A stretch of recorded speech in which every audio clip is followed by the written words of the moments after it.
Wow. Wow. One more time for Tilly. Thank you.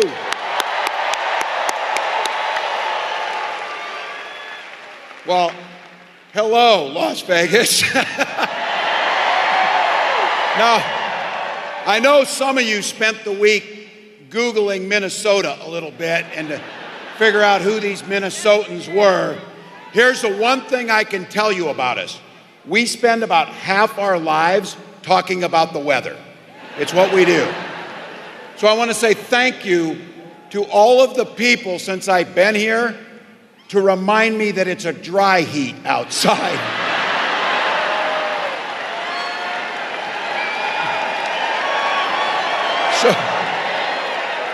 So's your damn oven, but you know, I'm melting like a snowman outside. But look, this is incredible. And I want to say a thank you to a few folks I had the privilege of working with when I served in Congress.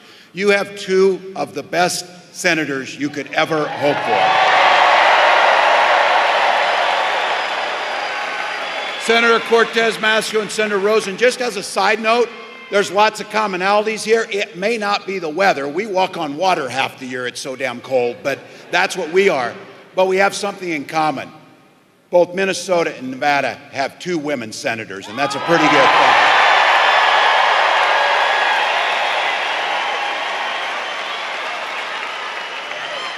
Huge thank you to Congressman Horsford, Congresswoman Lee, and a longtime friend I served with, Congresswoman Titus. Grateful.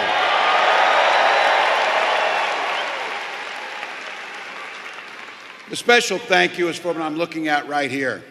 To every one of you who took time out of your busy lives. You didn't need to be here. There's many things you could have been doing. You chose. You braved 108-degree heat. I can't even believe I'm saying that, just to be here.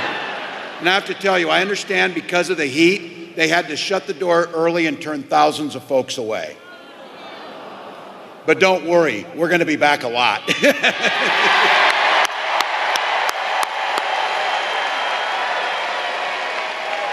All the things, you got babysitters, you had to do everything. You came here for something bigger than yourselves for one simple, eloquent, and beautiful reason. You love this country.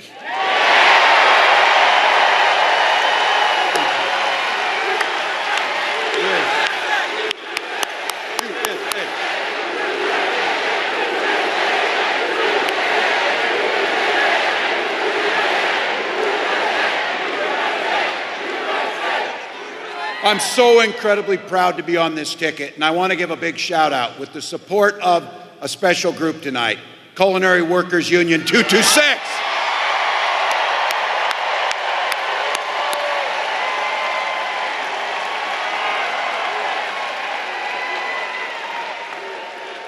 We're here for that love and the end of this road. Remember, 87 days. Rarely in your life do you get an opportunity in 87 days to change the trajectory of not just today or tomorrow, but for generations around the world.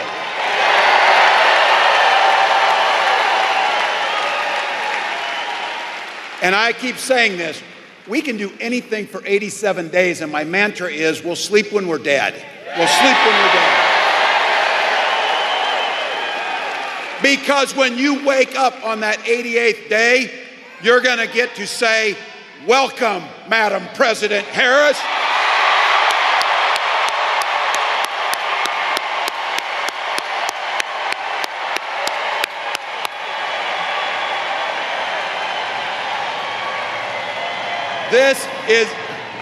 This is a leader that wakes up every day to try and do things for the American people. She took on the predators, the fraudsters, the transnational gangs, stood up against the greed of corporate interests, stood with working people in organized labor, and never failed to reach across the aisle if it meant improving people's lives. I was taught a little something about that commitment too. I was born in a small town in Nebraska where community was a way of life. There's some Nebraskans in the house. Yay, corners. You think I'm kidding? You think I'm kidding? 400 people, 25 kids in my class, 12 were cousins. That's small town. That's small town. But you know what? My parents and my community taught me generosity towards my neighbor and to work for the common good. My dad was a chain-smoking Korean War-era veteran who 2 days after my 17th birthday took me down to sign up to join the National Guard. I was proud for the next 24 years to wear the uniform of this country.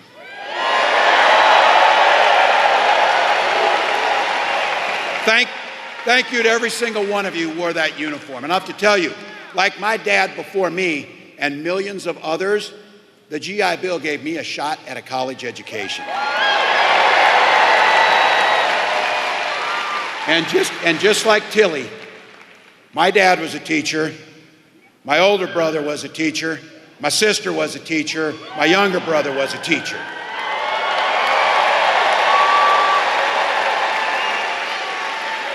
And we married teachers. So the privilege of my lifetime was spending 2 decades teaching in public schools.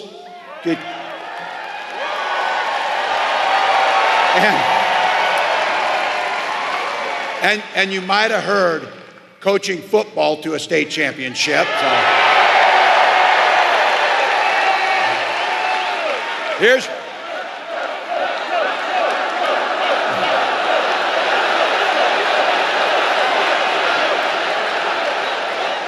Don't ever close that yearbook. That's my pro tip. Look, my students and my players are the ones who encouraged me to run for office. They saw in me what I hope to instill in them, a commitment to a common good, and something so important, the belief, as each and every one of you came here as a single person can make a difference. Can make a difference. Never planned my life to run for office, but I think my life prepared me well. And when my neighbors asked if I'd run for office, I was pretty clueless. I did not know that the district I was running in had only had one Democrat since 1892 before me. But my community graced me with the opportunity to represent them in the United States Congress for 12 years.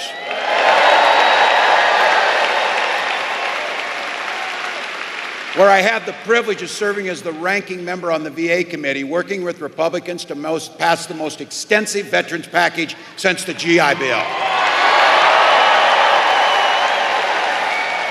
I learned the art of compromising without compromising my values.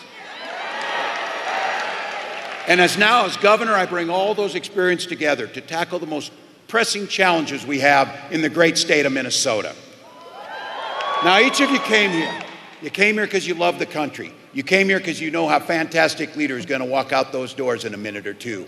The person that you see bringing everything to us. But just be very clear here. Donald Trump sees the world very differently than all of us here. Each of you talk about service. Donald Trump knows nothing about service.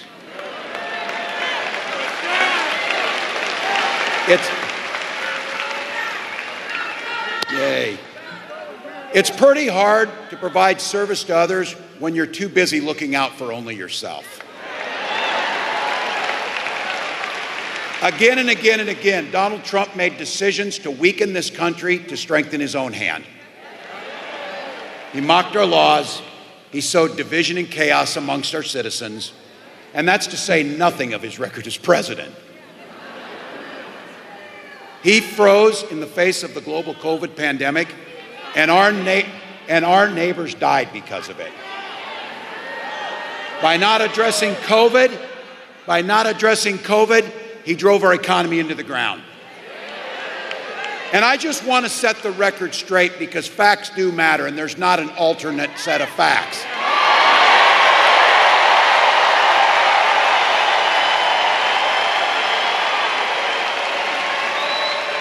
Here's one for you. Violent crime was up during the Trump presidency. And that's even not counting his crimes. Some of you gray hair or no hairs in here can actually remember a time when Republicans actually talked about freedom and believed in it. Not these guys. These are the guys that believe government should be free to invade your exam room with your doctor. I'm sure it's true here in Nevada as it's true in Minnesota. We respect our neighbors' rights to make their own personal choices.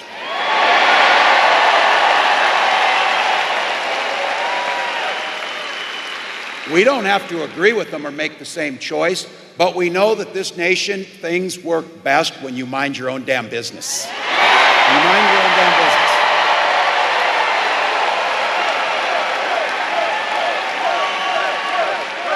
I don't need any help.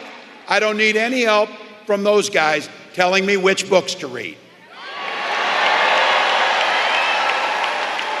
I sure the heck don't need any lecture about morality from those guys. And the last thing they can mind their own damn business is I don't need any help from them talking about my family.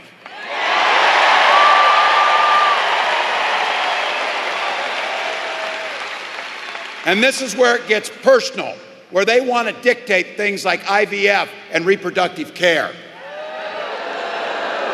I know there's a lot of you out there, this is the most personal choices we have.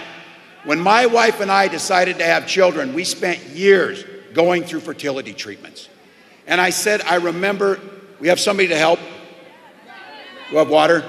All right, thanks for helping your neighbors. But you helping? You good? All right, thank you. So, I remember those waiting for the phone calls. You'd go through the treatments. I would have my neighbor come over to have to give shots to my wife and things like that. And the phone would ring, and you would just hope so highly that it would be good news. And then when you found out the treatments didn't work, it was a darkness that could blot out the sun. So I have to tell you, it wasn't by chance when that phone call finally came, and we found out we were going to welcome our daughter into the world. We named her the most powerful word in the universe, hope. Hope.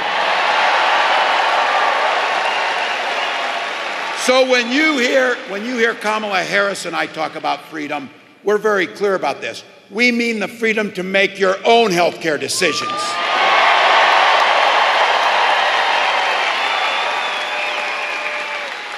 And that your children should be free to go to school without worrying about being shot dead in their classroom.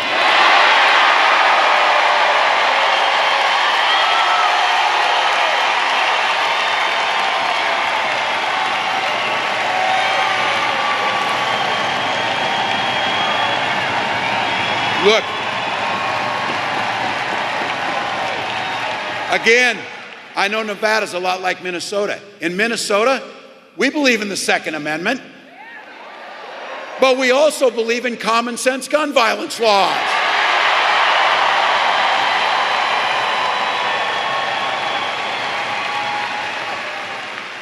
Vice President Harris believes education should be a ticket to the middle class, not crippling student loan debt.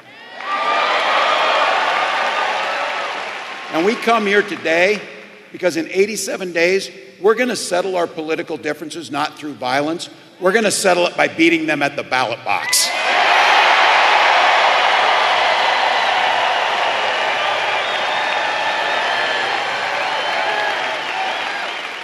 So look, I keep saying this. This is a pretty simple thing here. This election's about the choice, about what direction this country will go in. And I want to be clear. I know very clearly that I am preaching to the choir, but here's my words for you. The choir needs to sing. The choir needs to sing.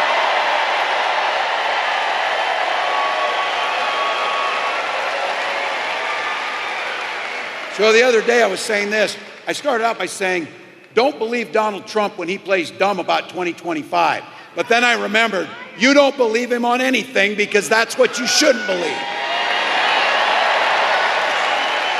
But look, I coached football for enough years. When somebody draws up a playbook, they plan on using it.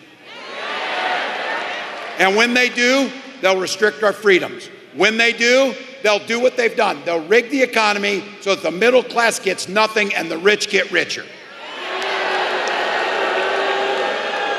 If this guy gets an opportunity again, he won't only pick up where he left off, it will be much worse than it was last time.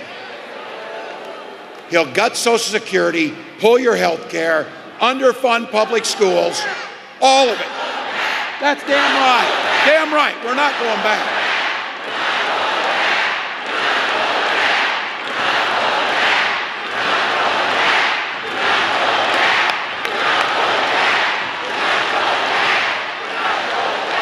Look, this guy's not fighting for you or your family. He doesn't give a damn. And his running mate shares his dangerous and backward agenda. I said this. All of my friends, we went to Yale, had billionaires fund our career, and then we write a book trashing our neighbors that raised us. Come on, we're better than that. We're better than that. And I said it, I want to be clear.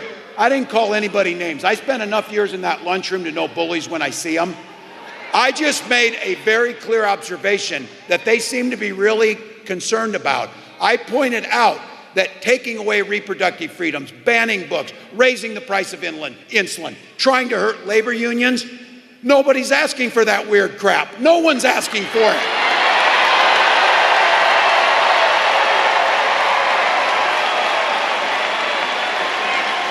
Here's the good news. We do the work. This is about the future. We do the work. None of that's going to happen. Vice President Harris believes in those freedoms. She knows that every single person should get a chance at the middle class. She believes in something so beautiful, the promise of America. It's that simple, the promise of America.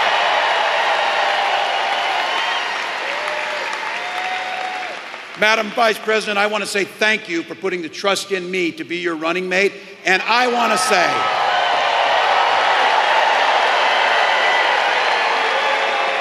she has done so much, and with you together, it's reminded us about something.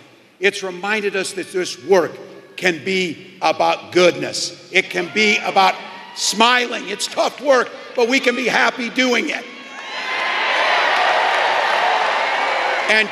And Kamala Harris has done something that we will forever be grateful for her. She has brought out the joy in our politics. Nevada, join me in welcoming the next President of the United States, Kamala Harris.